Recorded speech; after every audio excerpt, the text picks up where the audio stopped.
श्री स्वामी समर्थ. दंडवत आणि प्रणाम. मी रेखा जगदंबे. माझ्या यूट्यूब चॅनलमध्ये मी तुमचं अगदी मनापासून स्वागत करते आणि आजचा दिवस तुमचा शुभ जाओ अशी महाराजांच्या चरणी प्रार्थना करते आणि याच्या आपल्या नवीन विषयाला मी सुरुवात करते. मैत्रिणींनो, सगळे स्वामी भक्त वाट पाहतात ते सप्ताह कालावधीचीच. वर्षातून 2 सप्ताह केंद्रामध्ये होत असतात. एक सप्ताह म्हणजे दत्त जयंतीचा आणि दुसरा सप्ताह म्हणजे स्वामी पुण्यतिथीचा. आता स्वामी पुण्यतिथीचा हा दिवस जरी आपल्यासाठी आपल्याला खडतर वाटत असला तरी सुद्धा, म्हणजे आपल्यापासून स्वामी जरी दूर गेलेले असले तरी सुद्धा नित्य ते आपल्या सोबत राहतात. कारण जेव्हा आपण दुःखात असतो तर त्यावेळेस खरंच आपले स्वामी आपल्या समोर पहिल्यांदा त्या दुःखाचा भार सोसतात आणि त्या म्हणजे आपल्यापर्यंत येणाऱ्या दुःखाची झळ सुद्धा आपल्यापर्यंत पोहोचू देत नाहीत. याचा अर्थ आपण पुण्यतिथीच्या वेळेस सप्ताह जरी साजरा करत असलो तरी महाराज आपल्याला नित्य सांगत असतात की मैं गया नहीं जिंदा हूं. त्याप्रमाणे खरंच महाराजांच्या पुण्यतिथीचा आपण सप्ताह जरी करत असलो तरी महाराज कुठेही गेलेले नाहीत, तर महाराज नित्य आपल्या सोबत असतात. तर चला, तर ह्या सप्ताह कालावधीमध्ये आपल्याला श्री गुरुचरित्र या ग्रंथाचं पारायण करायचं आहे. सप्ताह म्हटला की नाम, जप, यज्ञ ह्या सगळ्या सेवा या कालावधीमध्ये आल्या. तर विविध सेवा आपण सप्ताह कालावधीमध्ये करत असतो. तर या वर्षीचा सप्ताह 9 एप्रिल 2026 पासून ते 15 एप्रिल 2026 पर्यंत आहे. तर या कालावधीमध्ये आपल्याला श्री गुरुचरित्र या ग्रंथाचं पारायण करायचंय. तर श्री गुरुचरित्र या ग्रंथाचं पारायण करण्यासाठी काय नियम आहेत, कारण बरेच जण म्हणजे गुरुचरित्र ग्रंथाच्या पारायणासाठी खूप नियम कडक आहेत असं म्हणतात, त्यामुळं त्या ग्रंथाच्या पारायणापासून लांब राहतात. परंतु या ग्रंथाचे नियम म्हणजे एवढे कडक असे काही नाहीत. फक्त आपल्याला भौतिक सुविधेचा त्याग करायचा आहे आणि हे पारायण करायचंय तर निश्चित आपल्या आयुष्याचं सोनं होतं. कारण गुरुचरित्र हा ग्रंथ 5वा वेद समजला जातो आणि आयुष्यात जन्माला आल्यानंतर एकदा तरी आपण श्री गुरुचरित्र ग्रंथाचं पारायण करायला हवं असं म्हणतात. त्यामुळं या ग्रंथाला अनन्यसाधारण महत्व आहे. कारण आपण खूप देवाची भक्ती करतो, परंतु जर आपल्यावरती गुरुच कोपलेला असेल तर देव सुद्धा आपल्याला तारू शकत नाही. देव जरी कोपला परंतु गुरुचा जर आशीर्वाद असेल तर आपण त्या संकटातून बाहेर पडू शकतो, परंतु गुरु कोपला देव सुद्धा आपल्याला तारू शकत नाही. त्यामुळं गुरुची सेवा ह्या निमित्ताने आपल्याला करावयाची आहे. तर अशी मान्यता आहे की गुरुचरित्र ग्रंथ हा महिलांनी वाचू नये किंवा महिलांनी ह्याचं पारायण करू नये, परंतु आपल्याला दिंडोरी प्रणित श्री गुरुचरित्र ग्रंथाचं पारायण करायचंय. आपल्या गुरुमाऊलीने म्हणजे मुख्य गुरुचरित्र ग्रंथामध्ये ज्या काही ओव्या होत्या त्या ओव्या वाचल्यानंतर स्त्रियांचा गर्भपात व्हायचा.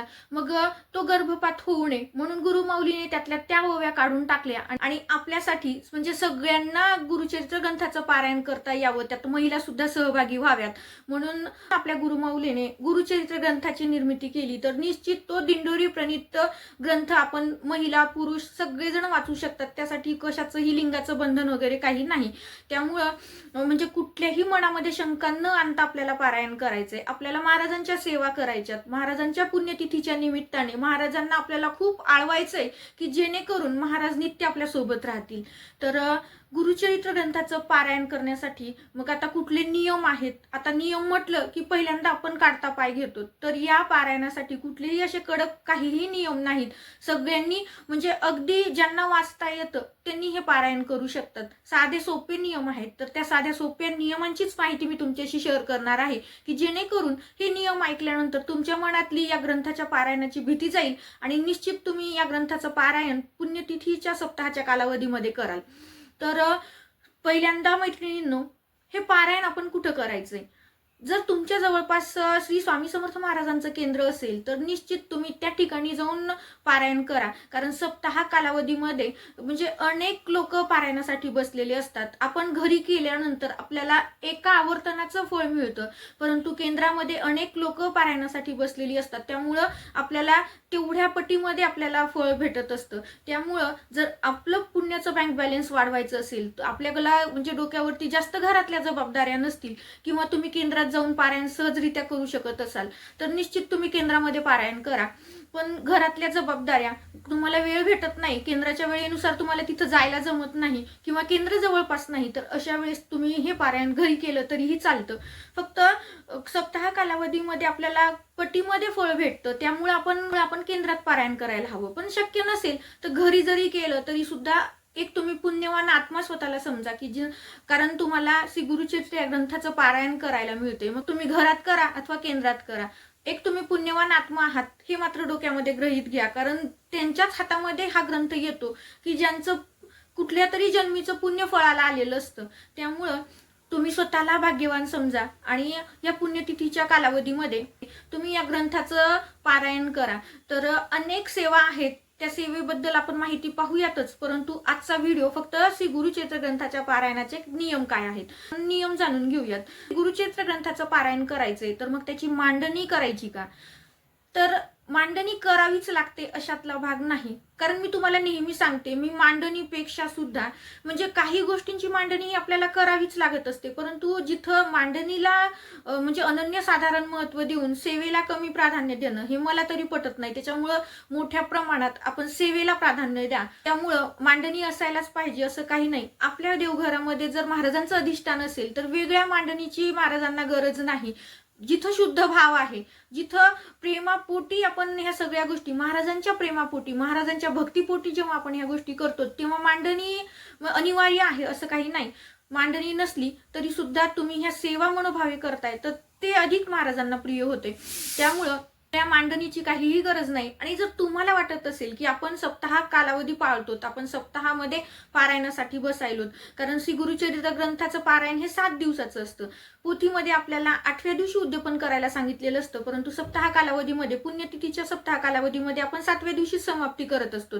तर म्हणजे 7व्या दिवशी पारायण संपत आणि 7व्या दिवशी समाप्ती करायची.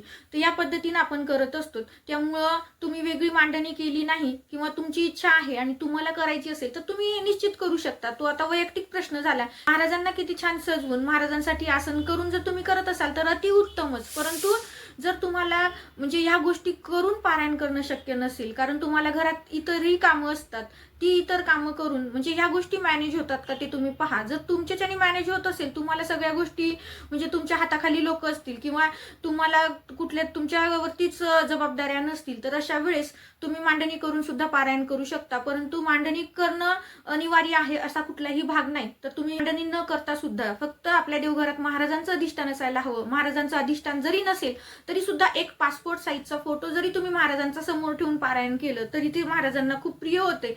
त्यामुळं अर्जुन तुम्ही हे पारायण करू शकता. तर हा झाला पहिला नियम, म्हणजे मांडणी करायची अथवा नाही करायची. तो सर्वस्वी आपला वैयक्तिक प्रश्न आहे, त्यानुसार तुम्ही ठरवू शकता.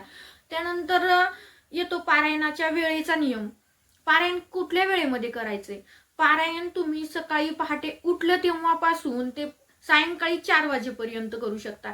परंतु काही अडचणी कारणामुळे म्हणजे काही नोकरीच्या अडचणी असतात, काही जबाबदाऱ्यांच्या अडचणी असतात. मग आता कुठल्या जर अडचणी असतील तर तुम्हाला जो वेळ भेटतोय संध्याकाळी, सकाळी उठल्यापासून ते संध्याकाळी झोपेपर्यंत, त्या कुठल्याही वेळेमध्ये तुम्ही पारायण करू शकता. फक्त दुपारी 12 ते 12:30 हा कालावधी आपल्याला वगळायचा आहे, कारण 12 ते 12:30 या कालावधीमध्ये दत्त महाराजांच्या भिक्षेचा टाइम असतो.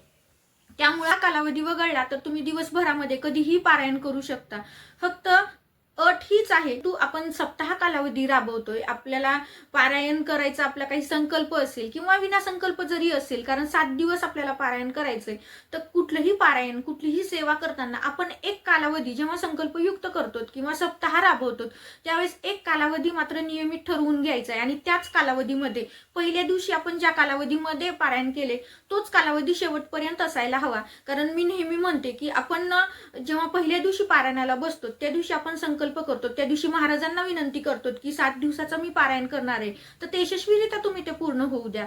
त्यासाठी म्हणजे महाराजांना विनवणी करतो आणि महाराजांना मग ती वेळ आपली लक्षात राहते आणि दुसऱ्या दिवशी त्याच वेळेला महाराज आपली वाट पाहतात.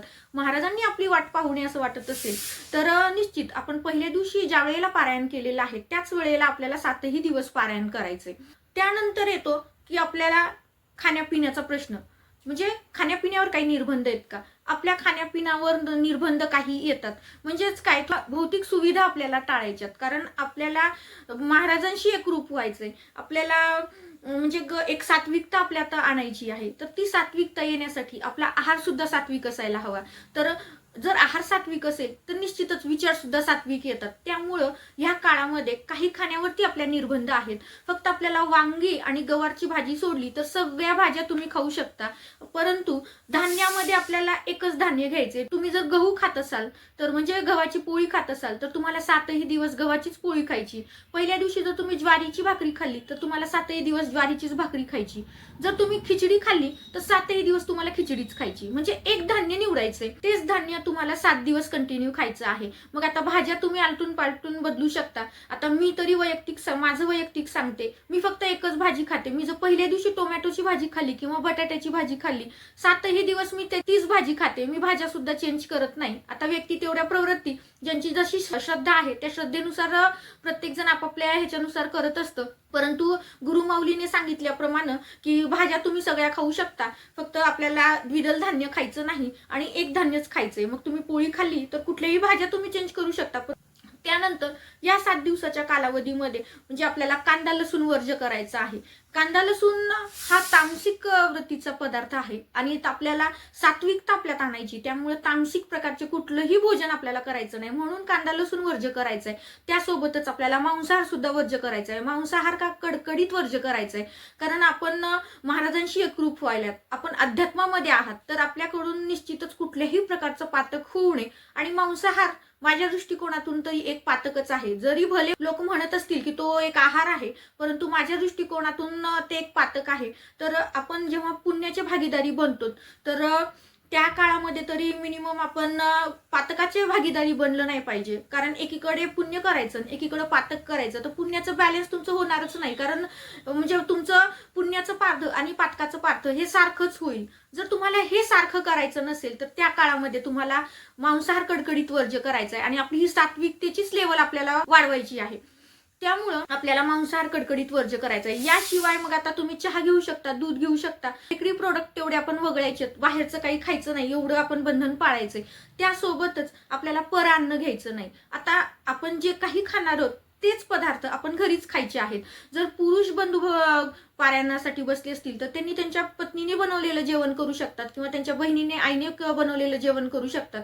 परंतु बाहेरचं जेवण बाहेरच्यांनी बनवलेलं जेवण करायचं नाही. आणि स्त्रिया जर पारायणाला बसलेल्या असतील तर त्यांनी स्वतः बनवून घेऊ शकतात. त्याच्यामुळं त्यांनी म्हणजे घरातलंच अन्न खायचंय, परान्न खायचं नाही. परान्नाचे दोष असतात, ते परान्नाचे दोष आपल्याला लागू नये त्यामुळं आणि आपलं पुण्याचा साठा जाऊ नये त्यामुळं आपल्याला परान्न मात्र कडकडीत वर्ज्य करायचंय. जे काही खाताय ते आपल्याच घरचं खायचं. आता जेव्हा पर्यायच नाही, तुम्हाला बाहेरच मेसवरतीच खातो, तर अशा वेळेस आपण गायत्री मंत्र 3 वेळेस म्हणायचंय आणि त्या अन्नामध्ये सात्विकता आणून घ्यायची आणि ते अन्न ग्रहण करायचंय. पण पर्याय नसेल तर पर्याय असताना आपण शक्यतोपर्यंत परान्न घ्यायचं नाही, बाहेरचा आहार खायचा नाही. आणि त्यानंतर येतो प्रश्न, आता हे झालं अन्नाचं, आता प्रवासाचं बोलूयात. प्रवास करायचा का नाही? जर तुम्ही जॉब करत असाल, तुम्ही दररोज सकाळी जाताय आणि संध्याकाळी येताय तर काहीच हरकत नाही, तुम्ही म्हणजे निश्चित प्रवास करू शकता. कारण तुम्ही दुसऱ्या दिवशी पुन्हा तुमच्याच जागेवरती तुम्ही जिथं पारायण करतात त्याच ठिकाणी तुम्ही उपस्थित आहात, पारायण करू शकता. अशा वेळेस तुम्ही प्रवास केला तरी काही हरकत नाही. आणि नोकरीच्या निमित्ताने आपल्याला एका गावून दुसऱ्या गावाला जावंच लागतं, त्यामुळे काही हरकत नाही तुम्ही गेलात तरी. फक्त मुक्कामी आपल्याला दुसऱ्या गावी जायचं नाही.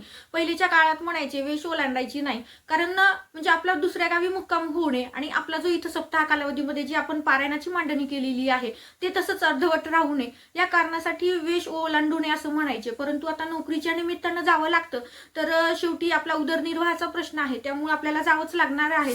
फक्त आपण बाहेर गेल्यानंतर शक्यतोपर्यंत परान्न टाळावं, बाहेरचं अन्न खायचं टाळावं आणि संध्याकाळी आपण परत येतो त्यामुळे काही हरकत नाही. फक्त मुक्कामी आपल्याला कुठं जायचं नाही. आता हे पारायण आपण आपल्याच घरी करायचं का, माहेरी केलं तर चालते का? तर हो, स्त्रियांनी माहेरी जरी पारायण केलं तरीही चालतं किंवा सासरी जरी पारायण केलं तरी चालतं. आता सासर म्हटल्याने ते आपलंच घर झालं, त्यामुळे आपण आपल्या घरी करू शकतो आणि माहेरी सुद्धा करू शकतो, फक्त बाणी केंद्रामध्ये. पण त्यानंतर येतो प्रश्न झोपण्याचा. मग आता आपण झोपायचं कुठं? निश्चितच झोपण्याचा नियम आहे. ह्या काळामध्ये, ह्या 7 दिवसाच्या काळामध्ये आपल्याला जमिनीवरच झोपायचं असतं. एखादी मॅट टाका, एखादी सतरंजी अंथरून टाका आणि त्यावरतीच तुम्हाला झोपायचंय, गादीवरती झोपायचं नाही. परंतु बऱ्याच लोकांना पाठीचा त्रास असतो, त्यांना पारायण करायचंय पण पाठीचा त्रास आहे, ते खाली झोपू शकत नाहीत, त्याच्यामुळं पारायण करणं टाळतात. तर अशा वेळेस तू दिवाणवरची गादी काढून टाका आणि त्यावरती सतरंजी टाका आणि दिवाणवरती तुम्ही झोपू शकता. फक्त बेडवरती, गादीवरती आपल्याला झोपायचं नाही. पण फक्त ह्या कारणामुळे जर तुमचं पारायण अडत असेल तर अशा वेळेस निश्चितच तुम्ही दिवाणवरती सतरंजी टाकून झोपू शकता आणि हे पारायण करू शकता. त्यासोबतच ह्या काळामध्ये, ह्या 7 दिवसाच्या काळामध्ये आपल्याला गुरुबद्दलची कृतज्ञता व्यक्त करायची. आपण गुरुची सेवा करतोय त्यामुळे आपल्याला कडकडीत ब्रह्मचर्याचं सुद्धा पालन करायचंय. तुम्ही श्री स्वामी चरित्र सारामृत पारायण करताना तुम्ही भलं ब्रह्मचर्याचं पालन नाही केलं तरीही चालतं, परंतु जेव्हा गुरुचरित्र ग्रंथाचं पारायण करतो त्यावेळेस मात्र आपल्याला ब्रह्मचर्याचं पालन करावंच लागतं. त्यामुळे ह्या 7 दिवसाच्या कालावधीमध्ये हा नियम पण आपण आवर्जून पाळायचा आहे. हे पारायण करताना आपण जो काही आहार घेतोय, तर आपण जे काही जेवण करतोय तर ते जेवण महाराजांना अर्पण करायचंय आणि नंतर तेच आपण ग्रहण करायचंय. मग तुम्ही जे काही एक धान्य घेतलेलं आहे, म्हणजे असं नाही की तुम्ही नियम पाळून पारायण करताय, तुम्ही नियम पाळून खाताय आणि महाराजांना मात्र रोज गोडधोड जेवायला देताय, असंही नाही. गुरुचरित्र ग्रंथाचं पारायण करताना आपण जे खातो तेच आपल्याला गुरुला समर्पित करायचंय, महाराजांना समर्पित करायचंय. म्हणजे महाराज वेगवेगळे पदार्थ खातात आणि आपण खात नाही असंही नाही, कारण आपण जे खाणार आहोत तेच त्यांना आपल्याला नैवेद्य स्वरूपामध्ये दाखवायचं आहे आणि तोच नैवेद्य प्रसादाच्या स्वरूपाने आपण खायचं आहे. म्हणजे पहा, म्हणजे आपण जे खातोय तेच आपण महाराजांना दाखवतोय. म्हणजे आपल्यासोबत 7 दिवसामध्ये या भौतिक सुविधेचा त्याग महाराज सुद्धा करायलेतच ना, कारण आपल्या खाण्यामुळं त्यांना सुद्धा खायला भेटत नाहीये. तर ह्या गोष्टीचीच आपल्याला जाणीव ठेवायची. म्हणजे ही कृतज्ञता व्यक्त करण्यासारखी गोष्ट आहे, कारण आपण जे अन्न खातोय ते अन्न आपण त्यांना समर्पित करतोय. तर ही जाणीव असावी आणि आपण त्या तामसिक वृत्तीच्या आहाराचा त्याग करावा आणि म्हणजे साध्या सात्विक भोजनाचाच आपण स्वीकार करावा. हे साधे सोपेच नियम आहेत. आणि 7व्या दिवशी मग आपल्याला आपल्या पारायणाची समाप्ती करायची आहे. ती समाप्ती कशी करायची याबद्दलच्या माहितीचा सविस्तर व्हिडिओ मी नंतर वेगळा घेऊनच येणार आहे. आता फक्त आपण गुरुचरित्र ग्रंथाचं पारायण करण्यासाठी नियम काय आहेत हेच पाहिलेले आहेत. त्याच्यामुळं कुठलीही मनामध्ये भीती न बाळगता, नियमांची भीती न बाळगता तुम्ही सहज पद्धतीनं हे पारायण यशस्वीरित्या करू शकता. फक्त महाराजांवरती ओझं टाका, महाराजांना विनंती करा की हे पारायण माझ्याकडून घडवून घ्या. निश्चित महाराज तुमच्याकडून हे पारायण घडवून घेतील. कारण आपण जेव्हा ठरवतो पारायण करायचंय तर एखाद्या वेळेस अडचण येते. जेव्हा महाराजांची इच्छा नसते तेव्हा आपल्याला अनेक अडचणींना सामोरं जावं लागतं आणि आपण पारायणाला मुकतो किंवा पारायण आपण करू शकत नाही. परंतु जेव्हा महाराजांची इच्छा होते की आपण त्यांच्या सेवेत यावं, त्यावेळेस मात्र निश्चित आपल्या सगळ्या अडचणी पार होतात आणि महाराजच आपल्याला बुद्धी देतात पारायण करण्याची, सप्ताहाला बसण्याची. त्यामुळं सगळं ओझं महाराजांवरती टाका आणि महाराजांना विनंती करा की माझ्याकडनं हे पारायण घडू दे. तर निश्चित तुमच्याकडून ही सेवा, हा 5वा वेद तुमच्या वाचनामध्ये निश्चितच येईल. दिलेली माहिती साधी सोपीच आहे पण खूप महत्त्वाची आहे आणि मला ती तुमच्याशी शेअर करायची होती. आवडली असेल तर लाईक करा, शेअर करा. आपल्या चॅनलवरती नवीन असाल तर चॅनलला सबस्क्राईब करायला मात्र विसरू नका. तर झालेली सेवा मी महाराजांच्या चरणी रुजू करते आणि हा व्हिडिओ इथंच थांबवते. श्री स्वामी समर्थ. दंडवत आणि प्रणाम.